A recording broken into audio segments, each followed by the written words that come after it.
بۆ قسەکردنی زیاتر دەربارەی کورتەفیلمی چرپەی گوێز ڕزگار فەقێمان لەگەڵە کە بە ڕێزیان یاریدەدەری دەرهێنەری فیلمی چرپەی گوێزن. کاک ڕزگار سڵاو لێبێ. سڵاو سەوسەم خان. زۆر سپاس. کاک ڕزگار سەرەتا ئەمەیە بفەرمونون فیلمەکەی ئێوە لە چ بەشێکی فیستیڤاڵەکەدایە؟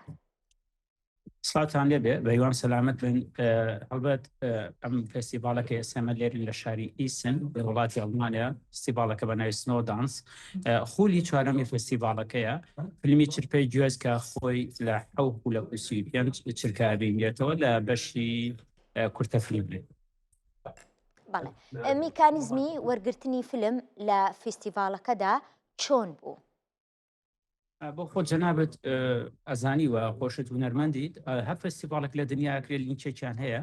لە ڕێگەی و لیnkەوە مەفلیمەکەمان نردوتەوێت دیارە لێژنەیەکی ئاسەنگاندن هەبووە بۆ خۆیان لێرە باسییان لەوە کرد بە نزیکەی لە فیلمی درێژ و کورتەفیلم و بەڵگە فیلم بە نزیکەی 30 فیلم وەرگیراوە لە کوی بە نزیکەی 200 سەروی 35 فیلم 30 فیلم وەرگیراوە. ئەو فیلمە ئێمە تەنها وەکوۆنیە لە کوردستانەوە هاتبێت ئەتوانم بڵم لە عێراق و ئەتوانم بڵم لە تەواوی وڵاتە عەرەبیەکانی شەوە هیچ فیلمێک نییە لێرە هەموو فیلمەکان فیلمی ئەوروپین بەزیاتر بۆ نمونە ئەڵمانی، سوید، نەرویج، لەندەن، بڵێن بریتانیا هەموو ئەمانیتیا بینزمیا ئەم فیلمە ئێمەش وەرگیراوە. بەڵێ کاک ڕزگار کاردانەوەی فیلمسازانی ئەوروپا و ئەڵمانیا سەبارەت بە کورتەفیلمەکەی بەڕێستان چۆنە؟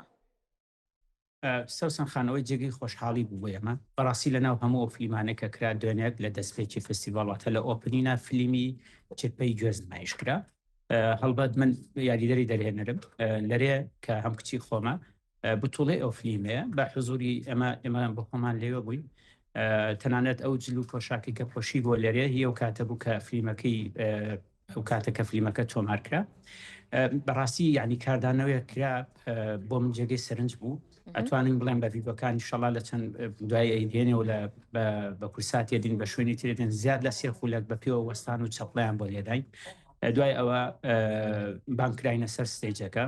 زیاتر لە 5 خولەکیانداینە بۆی قسە بکەین لەسەر فیلمەکەەوە لەسەر کۆی ئەو ئیشەی ئەمە کردومان. کاردانەوەکەی هەندە باش بوو جگە لە ئۆپنین ئەم بەیانیە نمایش کرایەوە جارێکی تر لە 7.5 ئێوارە جارێکی تر نمایشەکرێتەوە. هیوای سەرکەوتنتان بۆ خوازم هیوادارم یەکێک بن لەوانەی ببنە خاوەنی خەڵات جێگەی دەستخۆشین بۆ ئێمە بەڕاستی. کاک ڕزگار تا چەند گرنگە پردی پەیوەندی لە نێوان فیلمسازانی کورد و جیهاندا دروست ببێت؟ یەکێک لەو پردانی کە دروستێکی تۆ توانین کارەکانی خۆت پیشانی دەرەوەی وڵات دەی گرنگەکە خۆی لەوا بینێتەوە بتوانین چۆن پردەکە دروست دەکەی. دیارە ئەو کارانی کە تۆ ئیبیتە وڵاتانە هەوڵ بدەیت بە ڕادەیەک سەرنجڕاکێش بێ کە بانگشتی نمایشی تر بکرێت. ئێمە هەر دوێنێ لە دوای نمایشەکە یەکێک لەو نەرمەندە گەورانی کە لە بریتانیاوە بانگێش کرا بۆم فستیڤاڵە دواتر خۆی هات و کارتی خۆی پێداین و لینکی فستیڤاڵەکەی خۆی پێداین و هەر لێتی من لە ئێستاوە پێتان ئەڵێم ئەم فیلمی ئێوە لە فستیڤاڵی ئێمە لە چەندمانی داهاتوە کە ئەنجامەدرێ پێمان خۆشە بەشدار بێەوە لە بەشی پێش بڕکێ ئەبێت و بەڵێنیشتان پێدین فیلمەکەتان لە بەروی فیلمێکی جوان و پوخت کورتە ئەبێتە خاوەنی خەڵات. ئەوجا خاوەن خەڵات لای ئێمە زۆر بە ئاسانیە بۆی ئەڵێمە بێتە خاوەنی خەڵات لە بەروی ئێمە زۆر تەرکیزمان کردو لەسەر بابەتی سروشتی کوردستانمان پیشان داوە شتی سادە ینی ئەم وڵاتانە کە دێیت تێگەی لەوە لێرە شتی سادە و ساکاریانەوێت شتێکیان ناوێت ئاڵۆز بێ یان شتێک با بڵێن هەندێک فیلم کە لای خۆمان بەداخەوە کە کراوە بۆ نمونە بۆ ئەمان نەبیرۆکەکەی تازەیە نە سروشتەکەی تازێ ئەمانە زۆر گرنگ نییە بۆەوان ئەوانیانەوە چیرۆکی سادە و ساکار و سروشتی جوانیان پیشان بێ. کاتە ئەپرسم بزانم ناوەڕۆکی کورتەفیلمی چرپەی گوێز باس لە چی دەکات و ئەوەنە سەرنجڕاکێش بوو لە ئۆپنینی فستیڤالێکدا نمایش بکرێت؟ بەڵێ ناوەڕۆکیان فیلمە کچێکە لە لادەیەکە ئاژی لە دەنگی سروشت و لە دەنگی ئەوەی کە خۆی ڕۆک ئەو کچە لە ماڵەکەی خۆیان تاقانە بێ شوانە بێ لە دەنگی سروشت لە دەنگی ئەو ئەژاڵانی کە هەیە لە دەنگی ئاو و لەم مۆبایلی کە جار بەجارێ سریەکە حەزی بۆ مۆسیقا ڕا خۆی دانیشێ بە دیار گوێزێکەوە گوێزێک لە شێوازی فلوت دروست دەکات دوجار ئەبێ بە عاسفێکی مۆسیقی زۆر باش و ڕۆژێک لە ڕۆژان ناتوانێ مە ڕیکۆردکا و لە تیکتۆک کابڵای بکاتەوە بۆ خۆی بە ناوبانگە بێەوە هەم سروشتەکەی جوان پیشانەداوە هەم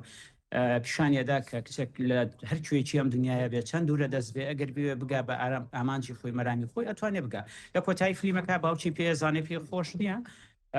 ئەو جۆزانانی ئەشکێنێ بۆی بەردەوام نەبێ بەڵام جارێکی تر ئێمە بە مەشهدێکی کورت و پوخت و جوان پیشانیە دەینەوە کە ئەم کچە کۆڵ نادا بەردەوامە بێ و لەسەر ئەو ڕێچکەی کە خۆی مەبەستێتی فێری مۆسیقا بێ بەردەوام واتە هەنگاوی داهاتووتان بۆ چه فستیڤالێک دەبێت؟ سەوسان خامنسەکە قسە لەگەڵ جەناتان بکەم فیلمە لە چەندین فستیڤاڵی تر وەرگیراوە نمونە لە فستیڤالێک لە ئەمریکا وەرگیراوە لە فستیڤالێک لە ژاپۆن وەرگیراوە لەم فستیڤالانە ئێستا وەرگیراوە تەنانەت پێم وابێت کە بەڕاستی من زۆر سەرقاڵی ئەوە نەبووم ئاگدە لەگەڵ دەرێنەکە قسە بکەم بەر لەوەی بێم وتی ئەم فستیڤال لە جیمەڵمان بۆ هاتووە لە فستیڤالێکی تر لە ژاپۆن وەرگیراوە بەڵام ڕەنگە هاوکات بێ لەگەڵ ئەم فستیڤاڵە بۆیە نەشمانتوانی بگەینەوێ هەر دوێنێ وەکوتم سەرۆکی فستیڤالێک لە بلەندەن خۆی بە فەرمی لێوتی وتی ئەم فیلمە لە ئێستاوە گەری ئەوە پێتان خۆش بێت لە فستیڤاڵی ئەمە بەشدارە بێت لە چەند مانگی داهاتوە کە فستیڤاڵەکات هاوکارمان ڕزگار فەقێ هیوای سەرکەوتنە بۆ خوازین هیوادارین ببنە یەکێک لەوانەی کە ئەبنە خاوەنی خەڵات